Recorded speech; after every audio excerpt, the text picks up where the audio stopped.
Hello everyone, this is Saumya. Welcome to दोसर classes. आज बात करेंगे हम लोग पॉल्यूशन इन एयर के बारे में। चैप्टर पढ़ रहे हैं हम लोग एयर एंड एटमॉस्फेयर। इसी के अंडर में एक टॉपिक है पॉल्यूशन का। ठीक, तो अब पॉल्यूशन तो बहुत इजी है, आप सब लोग डिस्क्राइब कर सकते हो कि पॉल्यूशन क्या है।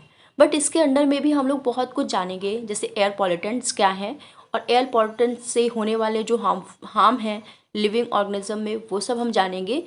इसके अलावा हम जानेंगे एसिड रेन क्या होता है। ठीक है, तो स्टार्ट करते हैं पॉल्यूशन वर्ड से। ये जो पॉल्यूशन वर्ड है ये कहाँ से आया है? तो एक वर्ड बना था लैटिन वर्ड का पॉलिटस। इस पॉलिटस वर्ड से ही डिराइव हुआ है पॉल्यूशन वर्ड। पॉलिटस का मतलब होता है अनक्लीन। पॉलिटस का मीनिंग होता है अनक्लीन। ओके, अब एयर पोल्यूशन क्या है?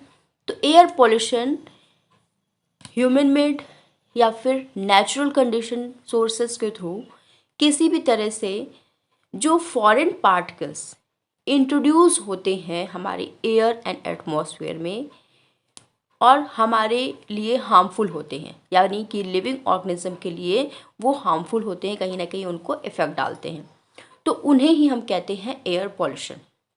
ठीक है, और इन फॉरेन पार्टिकल्स को हम पॉल्यूटेंट्स कहते हैं।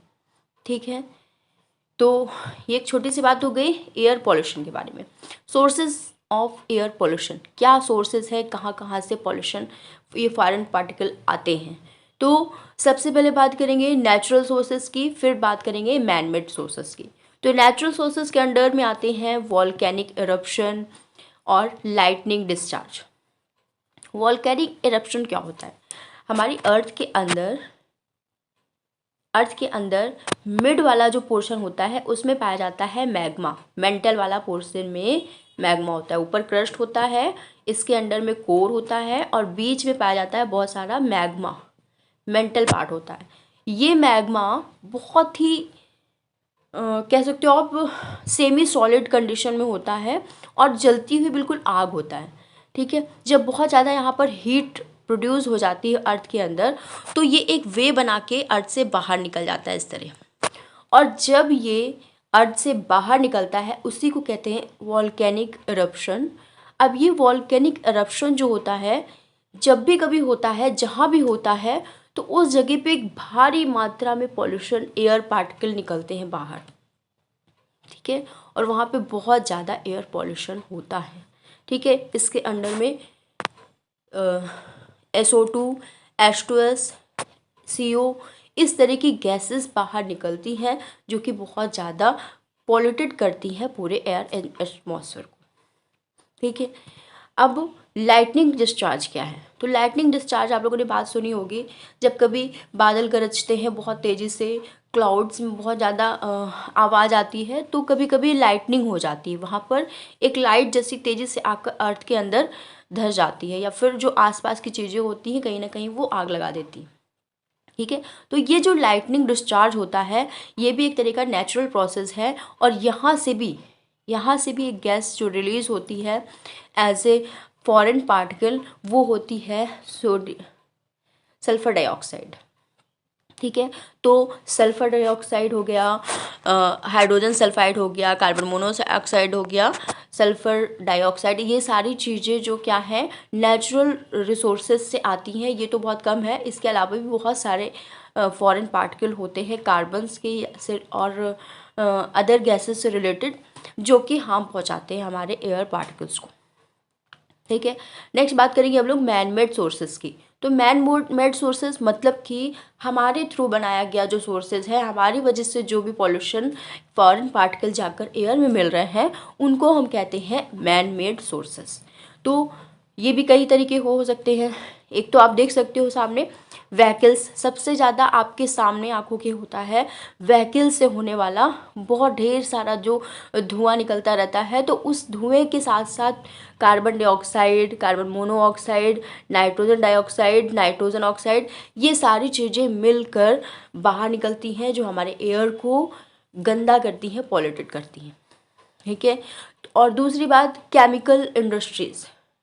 ठीक है, ये हो सकता है आपके पास में भी हो सकता है दूर में भी हो आपके कांटेक्ट से। तो जो केमिकल इंडस्ट्रीज़ होती हैं वहाँ से बहुत भारी मात्रा में इस तरह के जो पार्टिकल्स होते हैं, फॉरेन पार्टिकल्स, जैसे कि सल्फ़र का डाइऑक्साइड है, नाइट्रोजन के डाइऑक्साइड हैं, नाइट्रोजन के ऑक्साइड्स हैं, सल्फ़र के ट्राइऑक्साइड्स हैं, हाइड्रोजन सल्फाइड है, कार्बन मोनोऑक्साइड हैं, ये सब जो बहुत ज़्यादा हार्मफुल गैसेस है वो प्रोड्यूस होती है यहाँ से। ठीक है, इंडस्ट्रीज़ लेवल से बहुत भारी मात्रा में इस तरह से चिमनी से निकलता है धुआं। ठीक है, तो वो सब क्या करता है, हमारे एयर को पॉल्यूटेड करता है। नेक्स्ट, बर्निंग ऑफ फ्यूल, जो भी फ्यूल बर्न होता है, ठीक है, हम लोग कभी आग जला लेते हैं तो वो भी क्या है, बर्निंग है। हम लोग पेट्रोल जो भी उड़ाते हैं, वो फ्यूल जो भी कहीं ना कहीं से वो कार्बन मोनोऑक्साइड गैस निकालता है, SO2 निकालता है, NO2 निकालता है, तो ये सारी गैसेस प्रोड्यूस करता है, वो भी क्या है, हार्मफुल है। ठीक है, तो ये सारे क्या हो गए, मैन मेड सोर्सेज हो गए। ऑटोमोबाइल्स हो गया, ये तो बहुत लिमिटेड आप लोगों के में दे रखा है। इसके अलावा भी बहुत सारे ऐसे सोर्सेज हैं मैन मेड जो पॉल्यूशन फैलाते हैं, ये भारी मात्रा में फैलाते हैं। ठीक है, तो ये हो गई बात सोर्सेज ऑफ एयर पॉल्यूशन की। नेक्स्ट बात करते हैं हम लोग इफेक्ट ऑफ एयर पॉल्यूशन। ये जो पॉल्यूटेंट्स होते हैं उनका क्या क्या इफेक्ट पड़ता है, तो जैसे SO2 और NO2 है, सोडियम के ऑक्साइड्स हैं, NO और नाइट्रोजन के ऑक्साइड्स हैं, ये सब क्या करते हैं, हमारे लंग्स को वीक करते हैं, ये बहुत ही हार्मफुल्स होते हैं। ये भी हो गया और NO2 भी हो गया, ये बहुत ज़्यादा हार्मफुल होते हैं और लंग्स को हमारे वीक कर लेते हैं और रेस्पिरेटरी प्रॉब्लम से बहुत सारी होने लगती हैं। ठीक है, प्लांट्स की जो पिगमेंटेशन होती है उसको भी ये कम करते हैं। ठीक, यानी कि ग्रीन कलर के प्लांट होते हैं तो वो जो कलर होता है वो इसका ये ख़त्म कर देते हैं। नेक्स्ट बात करें तो हाइड्रोजन सल्फाइड, इससे भी बहुत सारी चीज़ें, बहुत सारी प्रॉब्लम्स आती है हमारे अंदर, जैसे नोज़िया हो गया या फिर वॉमिटिंग जैसा फील हो रहा है और हेडेक हो रहा है। तो इस तरह की पॉल्यूशन से जब प्रॉब्लम आती है तो वो H2S की वजह से भी हो सकती है। रिडक्शन इन प्लांट्स में रिडक्शन होने लगता है कभी कभी, तो वो भी इसी वजह से होता है। कार्बन मोनोऑक्साइड से और भी चीज़ें क्या होती हैं, तो कार्बन मोनोऑक्साइड जो कि व्हीकल से भी निकल रहा है, इंडस्ट्रीज से भी निकल रहा है, फ्यूल के बर्न होने से भी निकल रहा है, तो वो क्या करता है, वो जो मैंस होते हैं यानी ह्यूमन बींग्स होते हैं या लिविंग ऑर्गेनिज्म और से भी जो होते हैं, उनकी कंडीशन, उनका जो उनके अंदर जो मतलब एक तरीका सफोकेशन टाइप का आ जाता है। मतलब आप एक जगह अगर आपको कार्बन मोनोऑक्साइड बहुत तेज़ी से आ रहा है तो उस टाइम पीरियड पे आपको बहुत ज़्यादा अंदर से सफोकेशन लगेगा, बहुत सांस लेने में दिक्कत होगी, तो इस तरह की कंडीशन बन सकती है। और लास्टली अगर ये चीज़ें नहीं ख़त्म हुई, कार्बन मोनोऑक्साइड रहना नहीं ख़त्म हुआ, तो आपकी लास्ट में डेथ भी हो सकती है। ठीक है, तो ये चीज़ें होती है कार्बन मोनोऑक्साइड से।